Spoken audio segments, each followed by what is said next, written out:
Bonsoir, messieurs, dames. Est-ce que tu penses que tu as perdu 2 points sur le plan comptable ou est-ce que tu es satisfait du visage différent donné par ton équipe dès l'entame de la deuxième période et globalement sur l'ensemble de la deuxième période? Pour moi, on a perdu 2 points. Voilà. Alors, c'est le genre de match que j'ai le sentiment de revoir. Voilà. Sentiment, donc, d'être capable de gagner, de dominer nos adversaires, d'avoir pas mal de situations, mais d'être inefficace. Voilà. Et puis, souvent, quand on perd des points, c'est qu'on est toujours en train de courir après donc, un résultat. Donc, ce qui nous met un handicap. Voilà. Mais ce soir, c'est d'abord de la déception parce que, très honnêtement, si on est un peu plus précis, un peu plus juste, puis peut-être aussi un peu plus mordant, un peu plus tueur dans cette surface de réparation, voilà, on doit être capable de prendre l'avantage et puis de gagner le match. Vous aviez évoqué les 2 semaines de travail intense que vous aviez effectué et ça ne s'est pas ressenti forcément en première période où on a senti quand même pas mal de...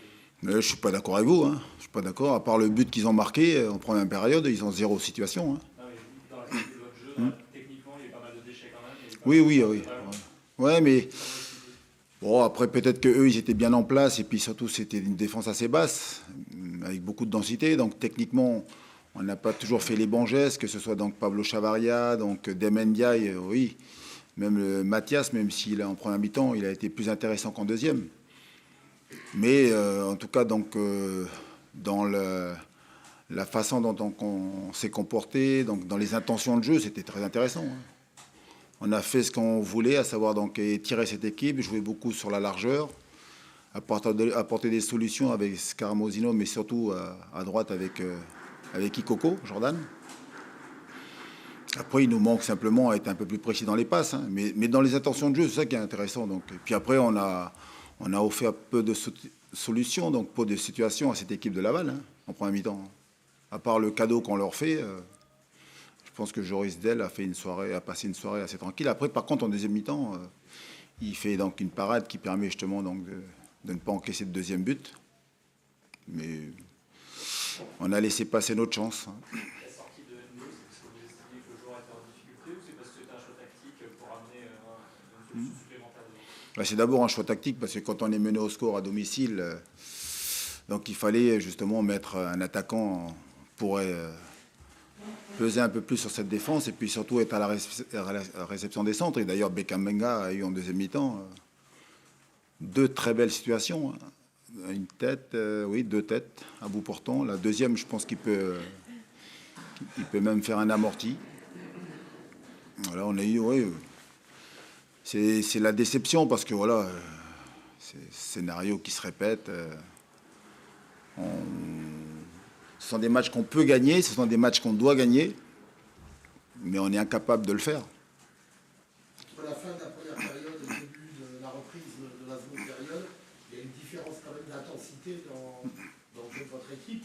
Qu'est-ce qui s'est passé quand c'est pas que la réorganisation tactique? Qu'est-ce qui s'est passé? Vous leur avez dit quelque chose de Non, mais qu'il fallait insister dans le jeu de toute façon. Hein. Nous, on a, je pense, dans cette équipe, des qualités donc, pour produire du jeu. Et c'est ce qu'on est capable de faire. On est capable aussi donc, de provoquer, d'éliminer, voilà, avec des joueurs capables voilà, dans le 1 contre 1, que ce soit Autré, Ndiaye, Chavaria. Mais après, le plus dur, c'est de marquer des buts, quoi.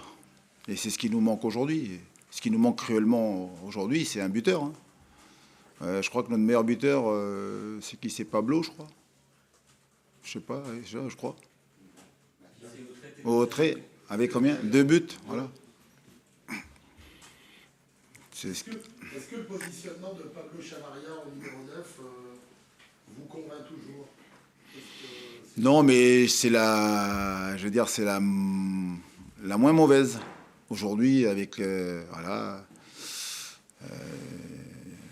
On est à la recherche d'un buteur et on n'arrive pas donc à trouver cette solution. Et pour moi, donc c'est celui qui va nous apporter alors d'autres qualités parce que c'est quelqu'un qui est accrocheur, qui est bon dans les espaces, capable de peser sur une défense. Mais là, on avait demandé à ce que les milieux de terrain viennent un peu plus haut. viennent plus soutenir, et c'était le cas. Donc on a vu dans cette première mi-temps beaucoup de frappes. On a beaucoup insisté là-dessus, donc de Cyprien et de Valdivia, quoi. Et puis voilà, il a fini enfin par marquer, mais il faudrait que nos milieux de terrain ils soient capables justement d'apporter plus de soutien. Dans ces cas-là aussi, comme vous avez fait le pressing, plus agressif en deuxième période, là il y a un droit d'équilibre avec les lignes arrières, il y a carrément 40 mètres des fois, tout le monde ne suit pas. Ouais, mais c'est le souci qu'on a justement, donc à vouloir, même si on est vite revenu au score, donc de vouloir aller marquer ce deuxième but sans se désunir et puis d'offrir donc des espaces. Hein. Mais on est forcément une équipe aujourd'hui qui manque de confiance. C'est de ça dont il s'agit, quoi. Défensivement, on peut forcément encore vraiment s'améliorer. Au milieu de terrain, on est capable de jouer, mais voilà, il faut jouer un peu plus vite. Et puis surtout devant, il faut être capable de... Mais c'est vrai qu'avec l'ouverture du score, peut-être aussi avec voilà, les moyens donc, de prendre l'avantage, c'est aussi peut-être des joueurs qui vont se libérer un peu plus. Mais tout est lié, quoi. Voilà. Non, mais complètement. C'est vrai que l'idée... c'était de tout faire pour gagner et puis surtout donc gagner les 3 points pour repartir donc dans cette fin des matchs allés pour se rassurer, pour améliorer son classement et c'était la meilleure façon de préparer Clermont. Maintenant, si aujourd'hui on fait nul et puis on va gagner à Clermont, de toute façon c'est sur la répétition des matchs et qu'on pourra donc voir où on se situe, quoi. Mais aujourd'hui c'est vrai que c'est pas suffisant, pas suffisant. Vous avez fait le choix de ne pas retenir la recrue danoise Patrick Olsen. Qu'est-ce qui lui manque aujourd'hui Non, mais c'est qu'il y a simplement il y a des joueurs aujourd'hui dans mon esprit qui sont meilleurs que lui. Et aujourd'hui, voilà, c'est l'avantage aussi d'avoir un effectif aujourd'hui. On a trop souffert de ça la saison dernière avec beaucoup de jeunes et puis surtout un effectif très limité. Là maintenant, ils le savent. Hein. Il y a une concurrence accrue. Alors, moi je fais les choix et puis forcément, il faut qu'ils se tiennent tous prêts. Tous prêts. Donc après, il n'y a rien de définitif. Hein. Ils travaillent et puis ils attendent leur chance, leur opportunité et puis à eux de la saisir. Le but de Laval qui intervient très très vite en début de match, il y a une succession d'erreurs individuelles de la part de vos joueurs. Ça doit quand même être frustrant de travailler 15 jours et de reprendre la compétition avec tout de suite, au bout de 3 minutes, autant d'erreurs qui arrivent. Ouais, mais on va dire que les buts proviennent d'erreurs. Hein. Nous, on aimerait qu'en face aussi, il fasse un peu plus d'erreurs, même si nous, on doit être capable de les pousser à la faute. Mais après, ce qui m'intéresse surtout, c'est que derrière, comment on a réagi, quoi. Voilà. Et la grosse satisfaction, c'est d'avoir été capable de revenir au score, de ne pas perdre. Et puis surtout, comment on s'est comporté après le but qu'on a encaissé. Voilà, on a continué à mettre en place notre plan de jeu, avec du jeu, à écarter, voilà, à amener de la percussion sur les côtés. Nous, ce qui me déçoit le plus aujourd'hui, c'est le manque d'efficacité qu'on a, mais...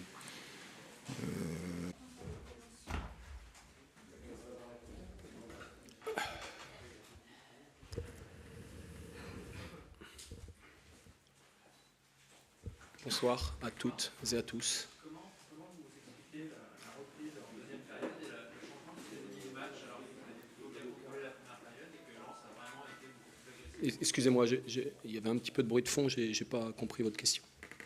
J'aimerais connaître votre sentiment sur la différence de physionomie de la rencontre à l'issue de l'entame de la deuxième période. Vous aviez bien maîtrisé la première et sur l'enthousiasme et l'agressivité, Lens a renversé on va dire, le rapport de force dans un premier temps en deuxième période. Pourquoi est-ce que vos joueurs ont manqué de concentration à leur retour de vestiaire? Il y a tout, il y a la question, il y a la réponse, il y a... Non, moi je trouve qu'on est... Paradoxalement, même si on marque assez rapidement, je trouve qu'on a été en dedans en première période. On a beaucoup subi la pression lensoise. On a eu très peu de temps de maîtrise et de conservation. On a toujours été sous pression.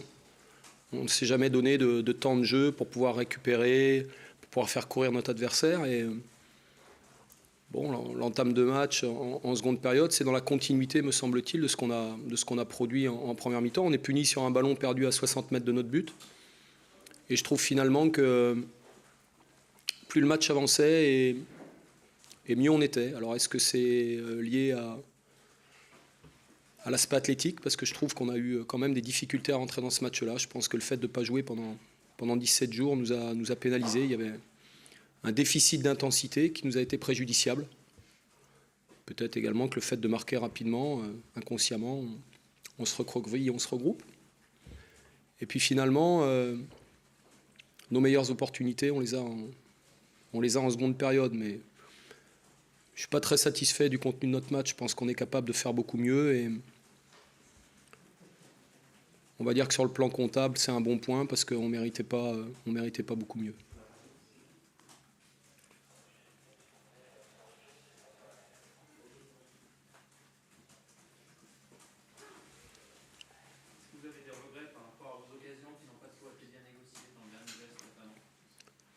Finalement, c'est ce que j'ai dit aux joueurs sur la seconde période, même si tel avait été le cas, on aurait pu parler d'une victoire heureuse de notre part. Mais je pense qu'effectivement, on a eu 2 ou 3 opportunités, notamment sur coup de pied arrêté, et aussi quelques mauvais choix en fin de match, où je pense qu'effectivement, l'équipe lensoise est en déséquilibre et on aurait pu mieux négocier ces situations favorables pour nous, alors qu'en première période, on a finalement très peu d'opportunités pour le faire.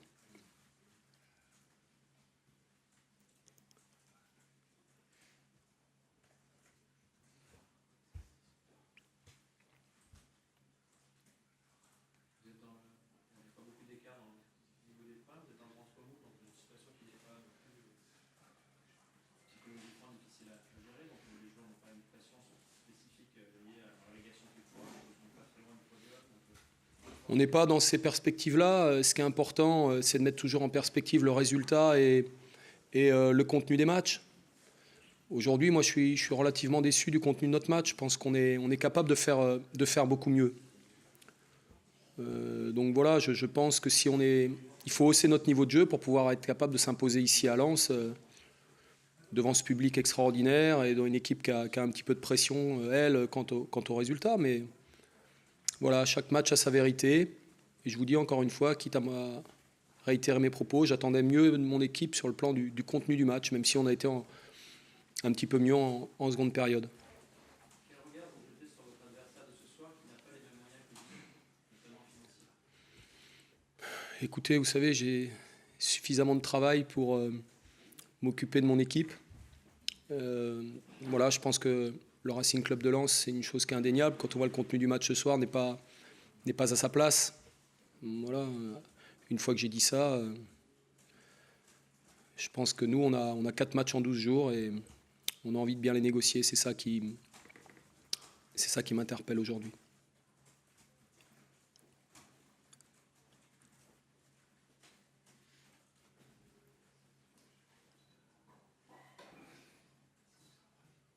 Merci. On aurait pu être que tous les deux.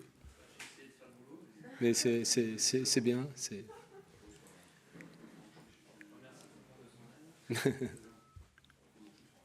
C'est bon ? Bonsoir.